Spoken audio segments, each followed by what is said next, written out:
How's it going, everyone? Setting up here for the third water change for this fish tank, and we've added a few new critters in here. We got the margarita snail, added him yesterday, turbo snail, and we added one more red leg hermit, and another cerith, one cerith. So there's two red leg hermits, one cerith, and there was supposed to be a Nasarius right here, but it looks like he said goodnight. I haven't seen him move for a while now. And my tank parameters are really good. Had the store test them yesterday. I tested them as well. But I guess he just kicked it. So we'll see what goes on. But it's a smart thing to do a water change as soon as you add a few new critters, because you've increased the bio load of the tank. So you want to keep up with all your maintenance. Yep. Just a quick tip, guys, if you're heating your water with a glass water heater, make sure to unplug it before you pull it out. I burnt the shell out of my hand the first time I was doing a water change, because I usually don't use a heater when I'm doing my freshwater tanks. But with this small of a tank and you're doing 20% of it, it makes a pretty big change in temperature. So you definitely want to heat it. Just be careful, unplug it before you come to pull it out, because it's glass and it's really hot. Just a quick thing, guys. So I assume some of you are just like me, hopping from the freshwater to the saltwater hobby, and you want to know if you can use your test kit from freshwater in the saltwater. And from what I found, doing just a quick 5-minute search, is the answer is yes. You just use your high range, your ammonia nitrate, but the only difference is you're going to use the saltwater color chart. So it's back here, the freshwater one. That one doesn't match up with the saltwater changes in color. So just you can look that up online on your phone and compare it to that. So that means I sort of slumped my local fish store where they were telling me that my tank was cycled. So I mean, they got that right, but it still holds true that they're a business. Every time I go in there, they try and sell me a $60 coral, even though I tell them I'm not buying any coral for like the next 3 months. So it's no use, but they keep trying. But that's just a quick thing. It's been an hour of these guys drip acclimating.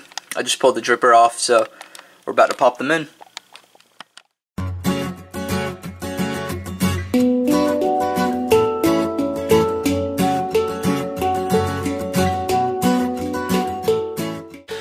Just another thing for you guys. I redid the saran wrap on here. At first I had it on the bottom and it was touching the water, and so the salt was evaporating and encrusting onto the film here. So in a small tank like that, that could shift your salinity. So I went ahead and redid it and put it on the top side. It looks a little worse, but it's no longer touching the water in the tank, so I'm not gonna have that salinity problem. I'll have a little bit of it, but not as much.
So as some of you may recall, I usually stop to do a aptasia check, and I no longer really have to do that anymore. I've got back here, maybe you guys can see his whiskers popping out, a peppermint, and he's done a really good job at controlling these guys. I haven't seen one pop up for a week now. This Nasarius, as you'll see in the video before this one, this Nasarius had a sea anemone, or a snail hitching sea anemone, and they are in the Aiptasia family. And my peppermint here went ahead and took care of that.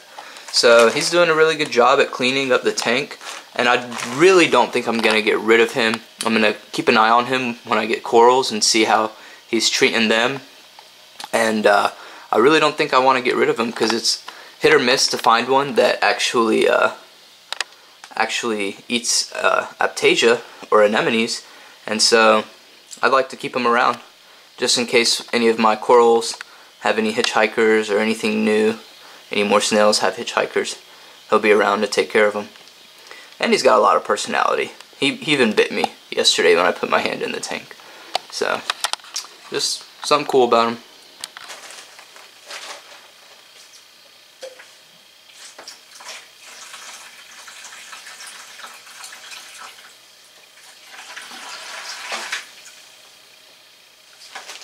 That's right, I am forgetting something. Turkey baster.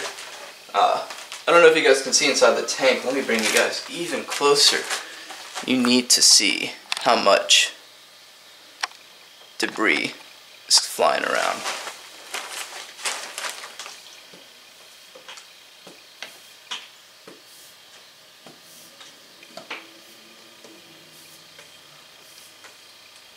A lot of poop coming out.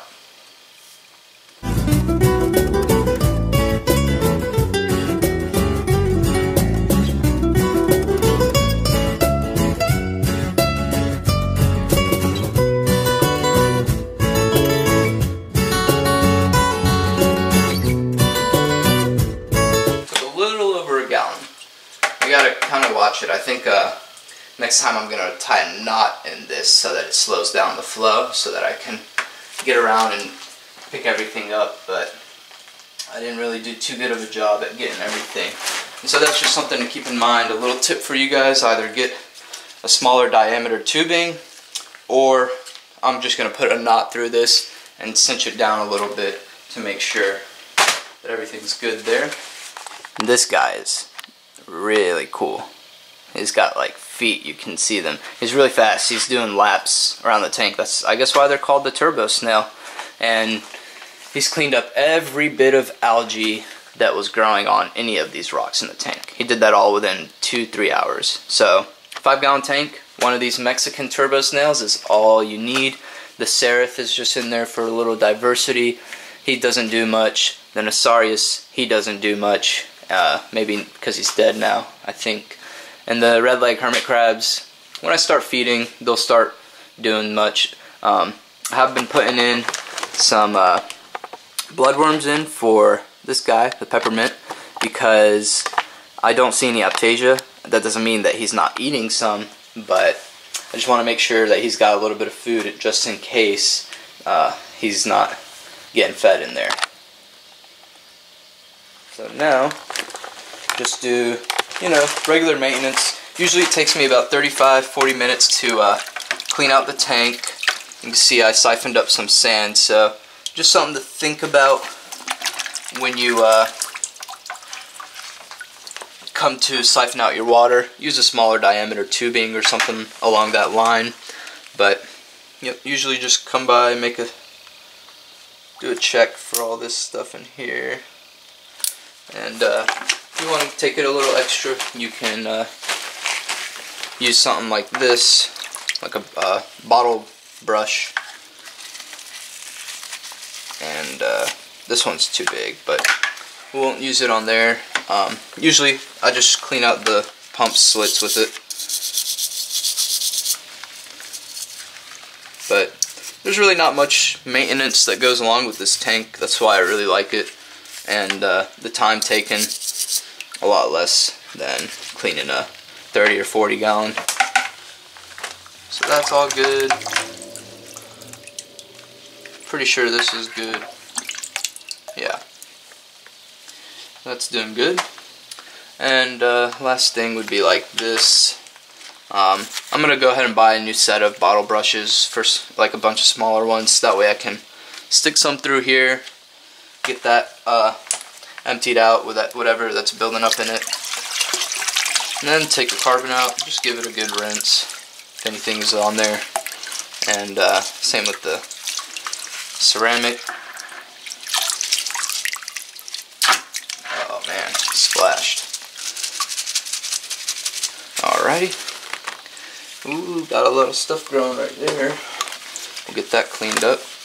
Just pop this off so you don't break it.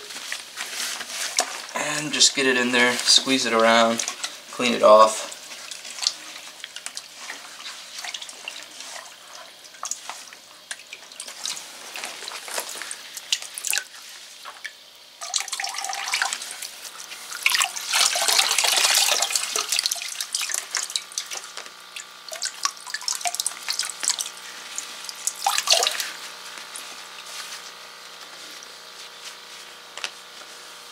And that's it, you know, we're done. Now we just need to, if you want, scrub the tank.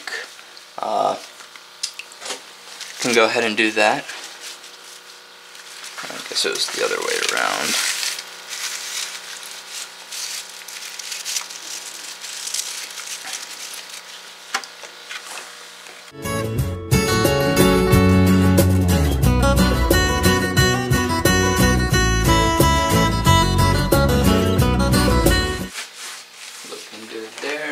Temperature inside the tank. You want to work a little quick.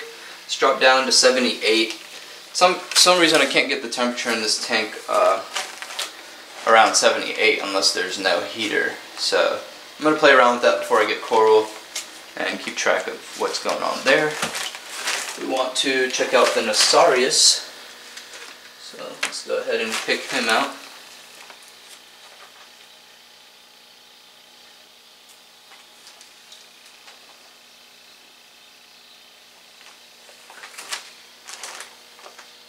Yeah, he's a goner. Oof, can smell it in him. And he's a trap door, trap plate, whatever you call them. It's just come out. Usually an indication that they are a goner. I'm gonna just look at him, make sure. I don't see any movement. Never really pretty shell. You guys see that? That's real pretty. Before I get my bed wet. But he reeks.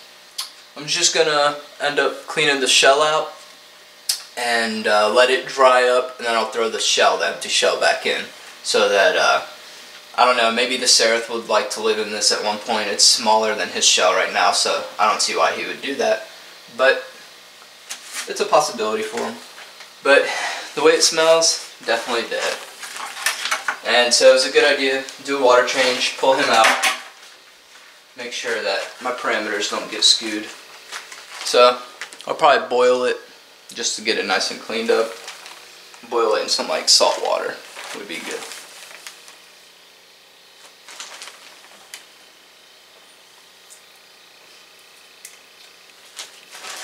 And now down to the easy part. But before we do that and top it off, we're missing another thing. This is the thing about me making videos, and there's a bunch of studies out there. You cannot multitask and do as good of a job as you would do by itself. Like I told you guys, whenever I'm not recording, it takes me about 30 minutes to do this tank. If I'm recording, probably another 30 minutes on top of that, just to get all the angles and make sure everyone's filled in. So let's go ahead, attach the tube back to that. That way we can push it down.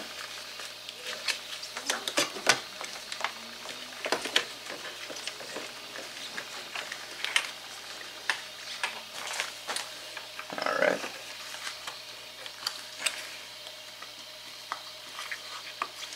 Put that back in, angle it down. If you get the pump suction cup at the bottom, it's going to reduce the sound that it makes. So what I can use to do that is this. I'm pretty sure I did this in the last time that I did that. Nope, not this. Does not fit. Trying to remember what I used. Oh yeah, that's right. Turkey baster. Pretty sure that's what I used. Just without the head on it. or the bulb, not the head.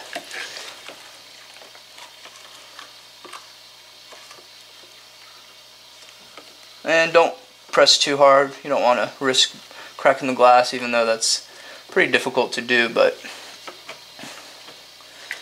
feels like it's in there. Yeah, suction cup now. So that's that. Just find something long enough that you can stick in your tank. Suction cup that in, reduces the noise a lot on it. It's already a pretty quiet pump since it's pretty weak, but that's that. And get the heater back in. These things are useless because I'm not really suction cupping it in there. So we'll do it like that. Get that back turn it back around.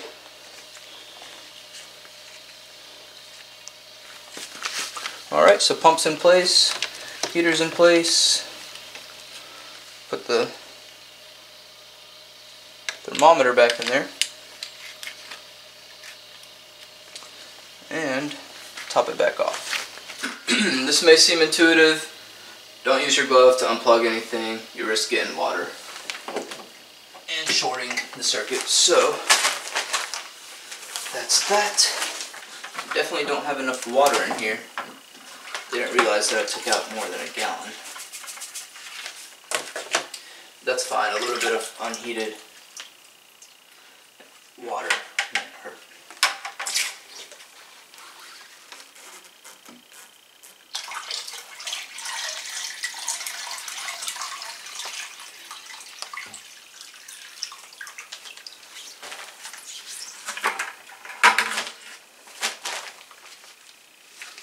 I should have poured it a little bit slower. Got sand all over the rocks. No big deal though.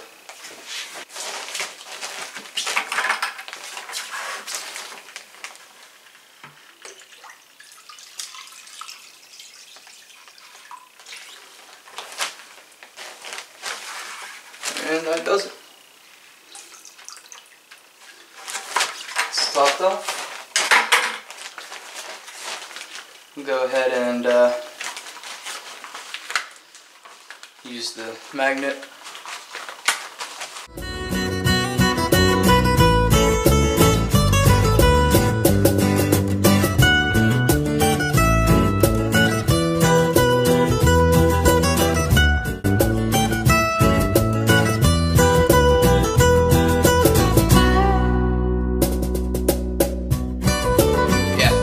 Don't get more than one snail for the tank. He has pooped a lot. Yes, he's cleaning, but he's also gonna raise your ammonia if you don't keep up with the tank. So, just a little thing for you to keep in mind. You've probably already heard that, but definitely do not get more than one Mexican turbo for your tank. And to be honest, I would not get a Nasarius. I'm not gonna replace this Nasarius. No more snails for this tank. He's doing a pretty good job. The detritus, the Nasarius wasn't even doing anything for, or not the detritus, the diatoms, the Nasarius wasn't doing anything for because he is actually a carnivore. And he actually was, as he's bulldozing under the rocks, was sort of dropping this rock over because it only has these two legs on it. There's no legs on the other side. It looks like a dog, but no other legs on it. So it's not got, doesn't have really good stability. And I need it to be standing upwards more so that the cave underneath is more open. And as always, rinse this out, keep it out of your tank for longevity. So that's it, guys. I'll show you how it looks right after I get it cleaned out. And yeah, hope you enjoyed it. Hope it was informative. And so that's sort of what I meant. Just push the rock up a little higher. That way there's more of an opening underneath. And hopefully, you know, somebody in my area is trying to sell a snowflake, or a black ice clownfish, not a snowflake. And they've got it listed for 25 bucks, so, and it's a young one. Hopefully they respond back to my email and I'll go and pick that up. So that's a really good buy. Alright, finished up, and I want to show you guys, look at all the mysis that I've got in here now. I was afraid with the water change that I would have sucked them all out. Guys, I have not put anything in this tank. I just started with live sand, I think it's Nature's Ocean or Ocean Direct, I don't remember, but started with live sand, started with live rock. I had the Aptasia, had the hydroids. Like everyone's told me, hydroids have pretty much died out, and I'm left with these beautiful copepods and beautiful mysid shrimp. Or they're in the mysid family, but these I believe are mysis. Really cool. There's probably about 15 in here right now. So that's also a really good food source for your coral. Even the peppermint down here might snack on one if he's able to get one. But yeah, if I ever put fish in here, they'll probably end up clearing this out, but we'll see where everything goes. So I'm gonna end off the video here. The turbo snail, you can see he's cleaned up this rock really well. Cleaned up all of the rocks in here. Not much algae left. I haven't seen him on this one yet. He's right there right now, so he might get to that today. Hair algae that was right here, all gone. The purple algae, all gone. He's doing his job, and he's doing it really well. And you can see right here on the glass, maybe you can't see, but all those little specks are copepods. So that's really cool. I'm pretty sure as soon as I start putting coral and fish, I'll see the population start leveling back down. But in the meantime, we'll get them going up high. You know, they're in their optimal environment in here. That's one problem I have, is the hair, but that should not affect at all. It'll get sucked into the filter, and that's it. But these things are really fun to watch. It's like they have no control in here with the pump, and they're just getting thrown around everywhere. But they're all over. Every little thing that's big enough that you see, that's a mysis. So take it easy, guys. Happy reefing. Hope this was informative, and hopefully you can sort of emulate some of this stuff and you learn from it. I was lightning before the thunder. Thunder, thunder.